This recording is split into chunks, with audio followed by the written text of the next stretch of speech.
Traditional historians will say that the French Revolution started simply because of lack of food and economic problems, and while that's true, the evidence suggests the trouble was instigated and engineered by illuminated Freemasons. It was their first attempt to overthrow a monarchy, abolish Christianity, and establish a utopian science republic in a nation-state. In 1784, Adam Weishaupt issued an order to a man called Maximilien Robespierre to start the French Revolution by sending a courier from Frankfurt to Paris. En route to Paris, however, the courier was struck by lightning and died. When his body was found by the police, they searched his belongings and found the book he was carrying that detailed the plans for a revolution in France. As a result of this information coming to light, Adam Weishaupt was banished from the country by the Bavarian government, who also outlawed the Illuminati and closed all Masonic lodges.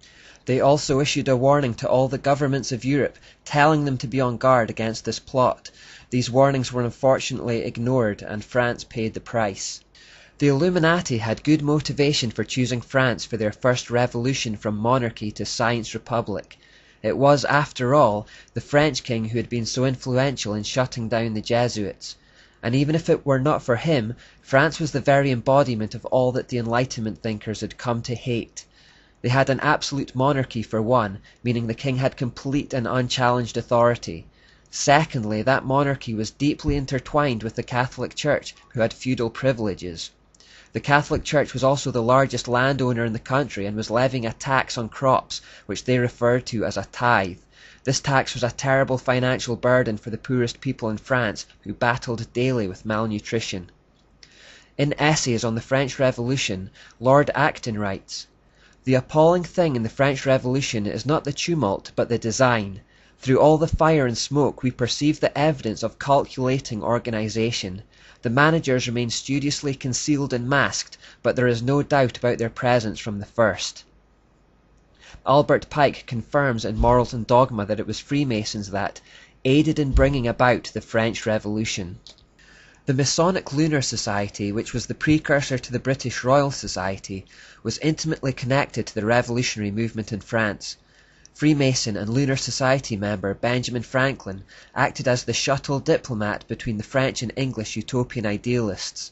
The son of James Watt was accused of being a French agent by Edmund Burke in the British House of Commons because of his connections. Joseph Priestley openly pledged his wholehearted support to the revolutionary French National Assembly. Fellow Lunar Society member James Keir hosted a dinner to commemorate the fall of the Bastille. Most notably, Erasmus Darwin actively supported the French rebels. And the French Revolution indeed exhibited all of the hallmarks of a Masonic scientific dictatorship. The first thing to notice was that the goddess was quick to make an appearance. After the Legislative Assembly officially rejected God as the object of man's worship and praise, the National Convention paraded a statue of a woman who they called the Goddess of Reason through the streets from the Convention Hall to the Chapel of Notre Dame. There they enthroned her on the high altar. This ritualistic enthronement of human reason embodied in the goddess represented the unification of man's consciousness with the omniscient, which is the ultimate end of evolution and something Freemasons believe they are heading towards naturally. In other words, human reason became the ultimate source of moral precepts and man became God. This whole concept was embodied in this goddess. Also, a Malthusian depopulation campaign also began. Under the direction of Maximilien Robespierre, the revolutionary government began carrying out a massive killing spree that became known as the Reign of Terror. Robespierre said at the time, "Terror is nothing else than justice, prompt, secure, and inflexible." Robespierre's goal was to eliminate 15 million useless eaters, and while that full number was never realized, the Reign of Terror did claim the lives of around 300,000 Frenchmen. 297,000 of which were members of the lower and middle working classes. The revolutionaries also used the Hegelian principle, setting the rich against the poor in order to create chaos. Out of this chaos, they would step in to offer the solutions. Robespierre at this time headed an effectively dictatorial committee that quickly established pieces of legislation that would authorize or legalize their killing spree. A bit like Muhammad calling down words from Allah that would suddenly allow him to rape captured women. For these so-called illuminated ones, the end justified the means, and the result of these policy changes was the violent repression of enemies, the forcing of farmers to surrender grain to the government, and the license to kill anyone on the merest hint of suspicion that they were opposed to the revolution. The Revolutionary Tribunal condemned between 16,000 and 40,000 people to the guillotine.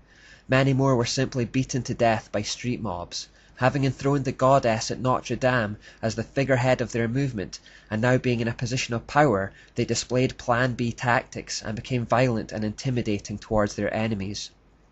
Of course, the revolution also called for the abolition of Christianity. It started with a war on Catholicism, but quickly extended to real Christianity, as people continued to see no distinction between the two. Clergy were deported and condemned to death. Churches were closed and replaced with civic cults. Religious monuments were destroyed. Public and private worship was outlawed, as was religious education. Priests were told to renounce their vows. This led to the war in the Vendee, which many historians believe was the first modern genocide. A law passed on 21st of October 1793 meant all suspected priests and people who harboured them were liable to death on sight.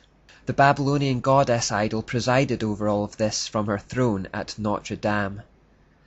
The French Revolution was the first time the world had seen an ideology that dared to challenge the old power structures, and it sent shockwaves around the world. As a result, the ideology of the French Revolution laid the foundations for subsequent ideologies such as socialism, communism, and fascism. Early communist leaders such as Karl Marx and Friedrich Engels frequently and extensively referred to the French Revolution, hoping to find important lessons for building and governing communities. At the core of all these communist regimes was the desire to completely suppress and eliminate worship of God, and many of the worst atrocities in human history resulted from such ideologies. Ideologies which we trace through the Enlightenment to Plato, then back into the Kabbalah version of the Mysteries, and finally back to their source in Satanic Babylon. Ronald Reagan was on the mark when he openly called the communist Soviet Union evil.